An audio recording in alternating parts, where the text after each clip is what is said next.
Good morning, Raider fans. I'm Brett Marison. And I'm Sam Muller. And Kadar Carrington is absent today, so it'll just be me and Sam on the show here. Welcome to Raider Sports Radio, and we are here to bring you the latest on our local professional sports and our high school sports here at Scottsboro High School. Let's start off with pro sports. We're going in a little bit of a different order today. Let's start with hockey. Devils are 9-3 after losing a tough one in a shootout to the Blackhawks. What else is new, Devils fans? Yeah, just more heartbreak. Well, I mean, Devils fans are accustomed to it. Probably the biggest heartbreak for them is the Blues signing of Marty Brodeur. He spent his whole season with the Devils, so as I'm sure most Devils fans were extremely saddened to see him get step on the ice in a different uniform. And but going on to their current roster, they're just not playing well. They got a .500 record, and if they want to have a shot at making the playoffs, they really need to start scoring more goals, and Corey Schneider needs to start playing at a more elite level. And you saw the game against the Blackhawks. I mean, they had it in the bag. They were up 2-1. Yeah, you got to finish. Yeah, you can't let other teams come back at the end of the game. You got to seal the deal, because a great team like the Blackhawks, always perennial Stanley Cup contenders, they'll come back and get you if you leave the door open for them. Yeah, and that's exactly what they did. Now to the Islanders, probably the story of the NHL this year. 15-6, no overtime losses. Unbelievable. Now that is just ridiculous. It's pretty hard to see this coming. Again, I've said it multiple times, John Tavares is one of the best young players in the NHL. He's sparking that team to an unstoppable record. And I think if he continues to play as one of the leading point scorers in the NHL, and the support that he's had for the rest of from the rest of the team, if they continue scoring goals as they have, it'll be very hard for other teams in that division and in the Eastern Conference to put up a fight, and they could have a pretty easy run to the Stanley Cup Finals. Yeah, well, let's first of all talk about their goaltender, Yaroslav Halak, who had one very good year with the St. Louis Blues, was up and down here and there, became a backup goalie to the Canadiens last year. That's right. Really was not playing that well. Now he's the starting goalie for the Islanders, and he's playing unbelievable. He's playing like a brick wall, Brett. It's great to see someone of his caliber finally playing up to his potential. He's only had that, as you said, he's only had that one good year. It's good to see him comfortable in this environment in the Islanders, and this is what they've been missing the last few years. They just haven't had a solid goalie, and with him in net and Tavares up front, they're an exceptional team. Yes, they are. Now to the Rangers, 9-7-4, not a terrible record, decent amount of wins, but I know you're a huge Ranger fan. Yeah, so let me big hear Ranger your opinion fan. on them. Yeah, they're right in the middle of that division. They're right in the middle of the playoff hunt. Again, there's still a lot more games to play. Rick Nash, some of the other young guys that they have, they're playing pretty good hockey. Lundqvist has been up and down. It's his inconsistencies that have led them to this record. If he starts playing as the king, as they call him, he needs to start playing up to that name if they want to boost that record up and move up higher into the seeding in that conference. Yeah, and the story right now for the Rangers, rookie Kevin Hayes, whose older brother is on the Florida Panthers, my favorite team. And, what a coincidence. Exactly. And Kevin Hayes already scored his first NHL goal, has a lot of assists. He's playing exceptional for the Rangers right now after finally being brought up from the minors. Yeah, it was a great bringing up by the Rangers organization. The assists are really what's helping. I think the goals will come. I think he's got a great shot. He's got a lot of raw talent, and I think once that organization develops him into a stronger player, he's going to be someone to be reckoned with in the NHL. Very fun to watch those Hayes brothers. And now on to football. The Giants finally got a win this week, 36-7 over the Tennessee Titans, and Odell Beckham Jr. The guy's a beast. God, can the guy play football? You just can't say anything else. After that rough over that game-winning loss against the Jacksonville Jaguars, one of the worst teams in the NFL, they play another terrible AFC South team in the Titans. They were able to take advantage of that little quarterback controversy they got going on. Mettenberger's been struggling. And as you said, Odell Beckham is just carrying. Eli depends on him playing and play out. There's just no one. I can't see any cornerback that can stop him. You put Richard Sherman against him, he can't stop him, and Richard Sherman's probably the best corner in the league. So I don't see how you can put these mediocre Titan cornerbacks on him and expect them to cover him.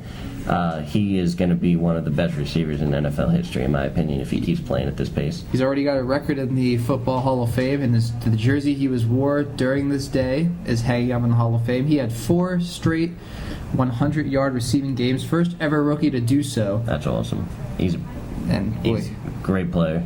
And I think once he gets more used to playing in the NFL, he's only going to get better, and he's phenomenal to begin with. Just the star of this amazing wide receiver rookie class.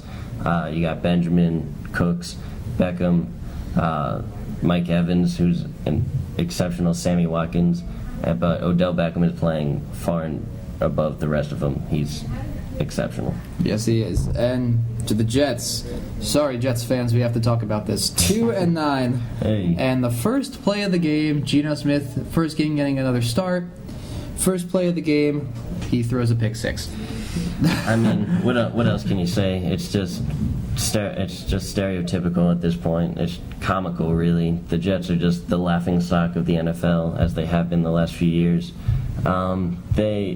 They've got good weapons now in the running back and in the receivers, but if you can't have anyone to throw the receivers the ball or hand the ball up to the running back, you're just never going to succeed. So it's looking like a suck for the duck season for the Jets. Looks like they might draft Marcus Mariota early in the first round next year.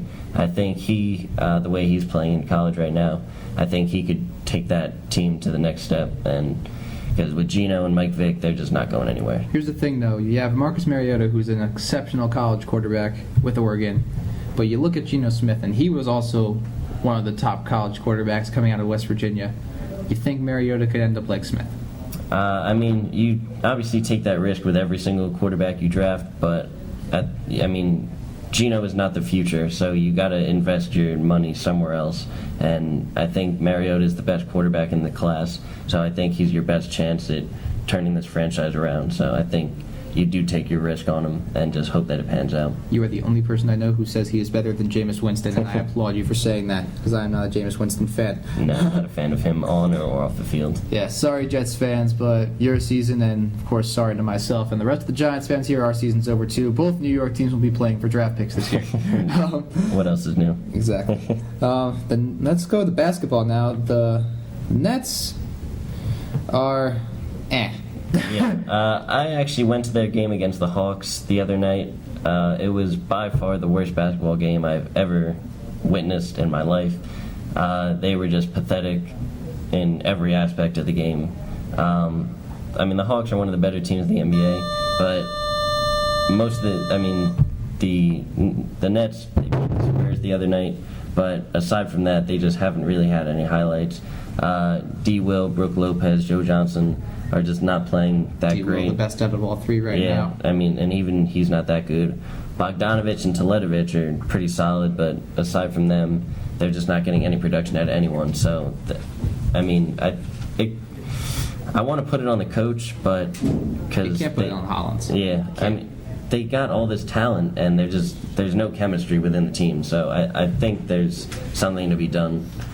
Whether it's the coach or whether it's just something going on in the locker room, the Nets really need to turn it around. Billy King, Nets general manager, announcing just 2 days ago that the Nets' so-called Big Three, Lopez, Johnson, and Williams, are now going to be on the trading block. I'm not so sure about this one because when Lopez is healthy, he's one of the best scoring big men in the entire league. He is. Joe Johnson is probably the clutchest guy in the entire NBA, and Darren Williams is playing the best he's played since they first traded for him. Yeah, it seems like they're all playing well individually, but when you put them collectively as a team, they just can't seem to get wins. And while they shine on their own, they shined on their previous teams, but when they brought them together, they're just not being a cohesive unit like you've seen other big threes operate. So something's wrong in that chemistry between the three of them that's bringing this team down.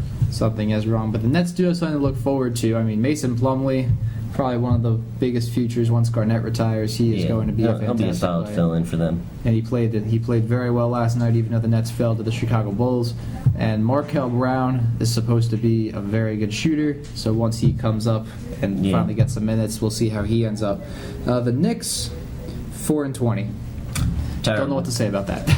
Terrible. That's what you say about it. But other than the 76ers, there's no team worse in the NBA.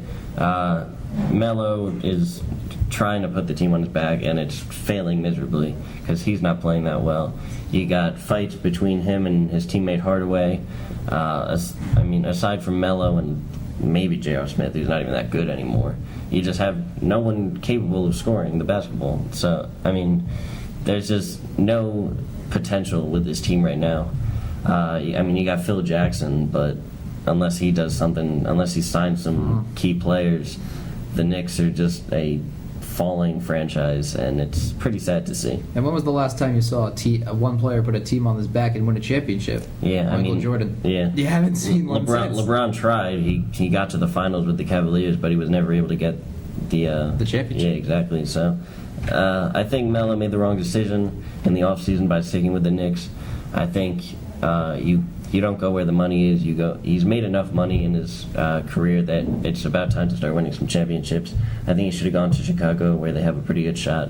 But because the Knicks are just a disaster of a team, and I don't see any way that they bring that record up. Yeah, but you look at the Eastern Conference, and like we were talking about Brooklyn earlier, Brooklyn's 8-12, Knicks are 4-20. Brooklyn's probably going to make the playoffs because it's a weak conference. Yeah, it's just pathetic. And the Knicks are going to probably be the one East team besides the 76ers that are going to be left out of the playoffs this year. Yeah, that conference is just pathetic.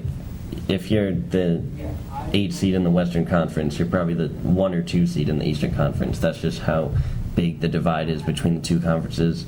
Other than the Cavaliers and the Pacers, Heat still. Yeah, the Heat are still very solid, but I just don't think there's any team in the East that can compete with a cohesive Cavs unit. I think once they start gelling, they're going to be unstoppable. So, sorry about that. And now we'll move on to our high school sports. Yeah. And what a start to the season for the Scotch Plains Fanwood boys ice hockey team. Yeah. What a start. It's great to see. We beat Westfield. Yeah, that was big. We've only beaten Westfield one other time in the history of the two schools, so that win was huge, a big comeback win, as most of our wins this season have been. It shows great leadership from the team. Seniors Davey Leong and John Bruckman are playing at an exceptional level right now. Sophomore Jared Figueroa. Yeah, he's great. Tim Mitchell's been really solid in net. And with all these great players playing as good as they've been, and they're playing great as a team, the boys ice hockey team is poised to make its longest run in states that they've ever run. Although they did lose one to Governor Livingston 4-2. Everyone loses here and there. And Tim Mitchell, first of all, let's talk about him in the game against Westfield. Tim Mitchell's final stats were 38 saves and 4 goals allowed, which is really solid for a high school goalie. Yeah, it's very impressive. He's made a huge leap from last year. He was pretty mediocre last year, but this year it seems like he's put a lot of work in the off-season. He's one of the best goalies in the county, probably. Against in that Westfield game, he was the definition of clutch. He was standing on his head. It was great to see. He kept us in it. We were down going into the final stretch of that game, and the offense was able to put a few goals in, and he was able to make a bunch of clutch saves to hold that win for us. So, big round of applause to Tim Mitchell, and I think he's going to be a big asset to the team going forward. Yeah, I think so too. And the basketball team has not started yet, but they will start December 19th at 7 p.m. here at Scotch Plains High School. They will be playing one of the best high school basketball teams in this entire state of New Jersey, Union Catholic. Yeah, Union Catholic's an exceptional team. I think looking at our boys, we've got a lot of great talent. Leo Ramos is one of the better players in the state. I think the one thing that's going to hold us back this year is the lack of a big man. When we play some of those big physical teams like St. Pat's and Roselle Catholic, we don't have that domineering force that's going to be able to stand in the paint and defend. But I think we got a lot of great shooters on the team. We got a lot of great defenders and a lot of great dribblers. I think if we can just find someone to step into that big manhole, there's a lot of promise for this team. But, the schedule for us this year is really tough. As I said, we play St. Pat's and Roselle Catholic. two of the best teams, not only in the county and the state, What but used in to the be St. country. Pat's, which is now the Patrick School. Still Yeah. one of the best basketball programs. Yeah, they're exceptional. Linden. Yeah, as I said, tough schedule. It's going to be really hard for us to have a over 500 record, but a 500 record for us will be really solid.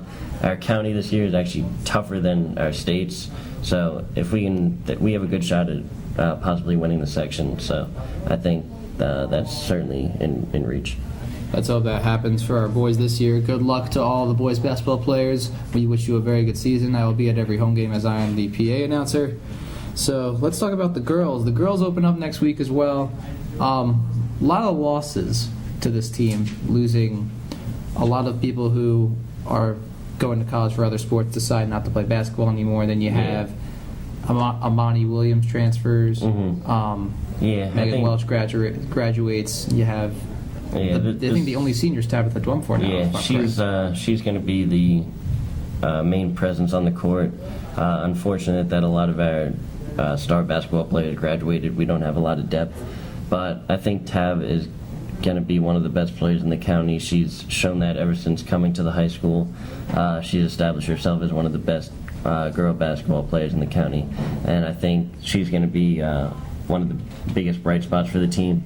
Unfortunately, it'll most likely be a rebuilding year for us, but I think there's a lot of promise if we can just get and develop some of these girls into good basketball players that will be great in the future. Yeah, let's not forget about junior Cara Foley, who last year was floating between JV and varsity, comes up to varsity, and was a very good scorer. So she's now a full-time varsity player. Varsity still has her, so they're going to probably be looking to her and Tabitha a lot for most of the scoring. Yeah, those are going to be the two biggest players on the team. But I think that they got a good shot at putting a decent record out there. So best of luck to the girls. Yeah, best of luck to the girls. And wrestling, by the way, for wrestling, we will have an interview later with varsity wrestler Josh Marfelipe.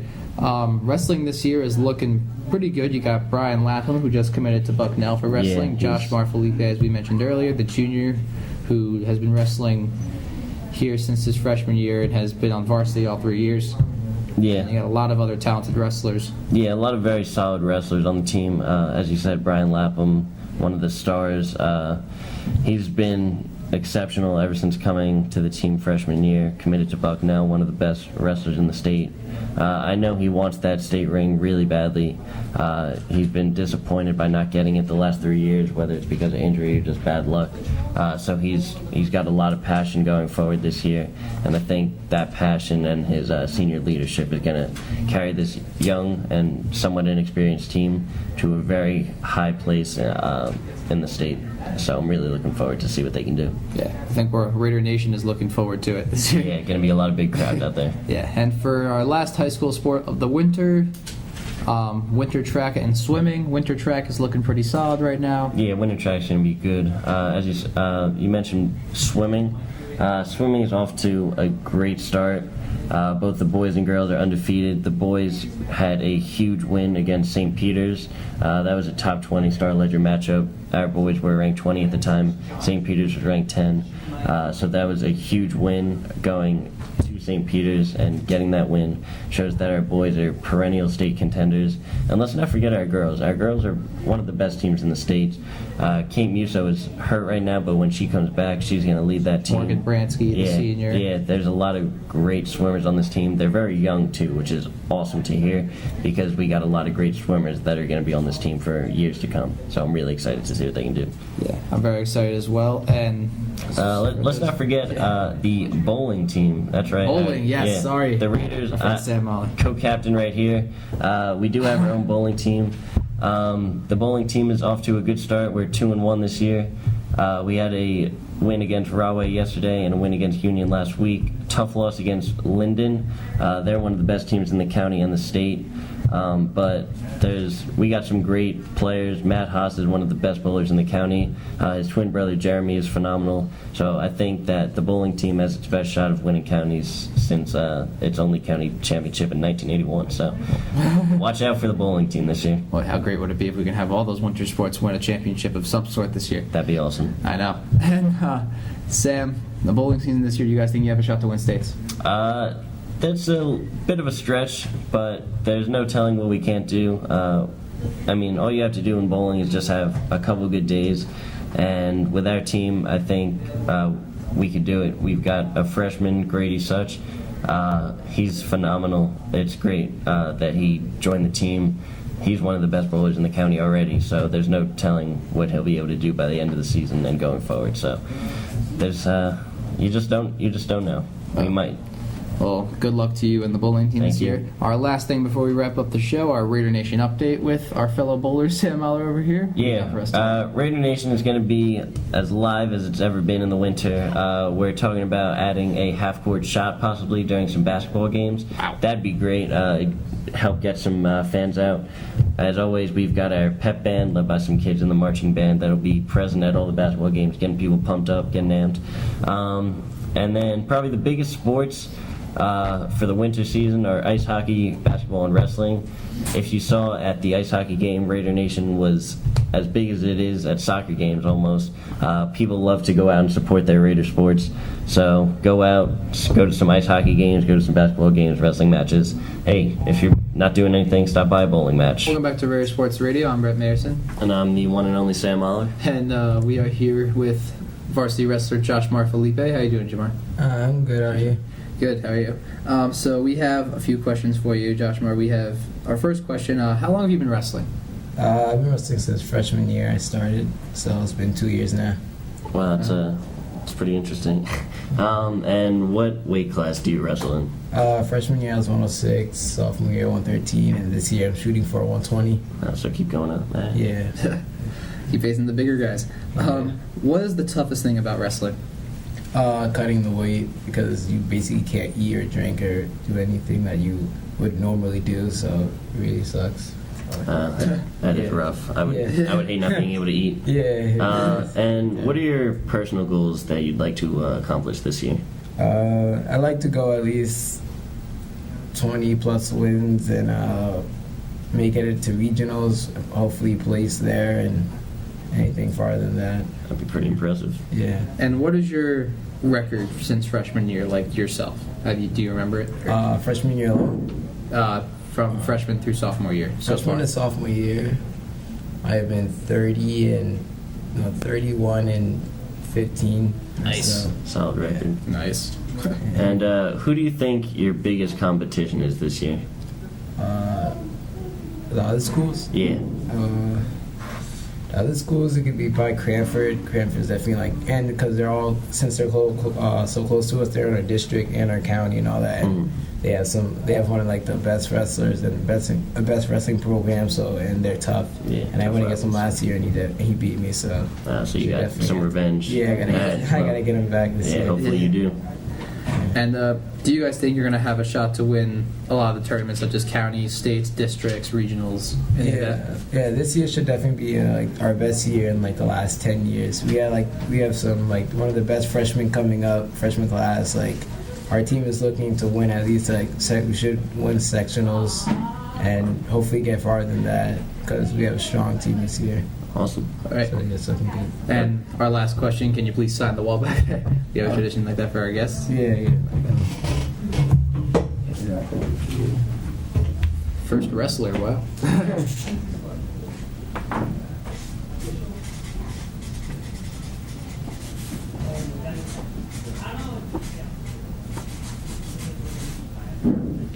All right.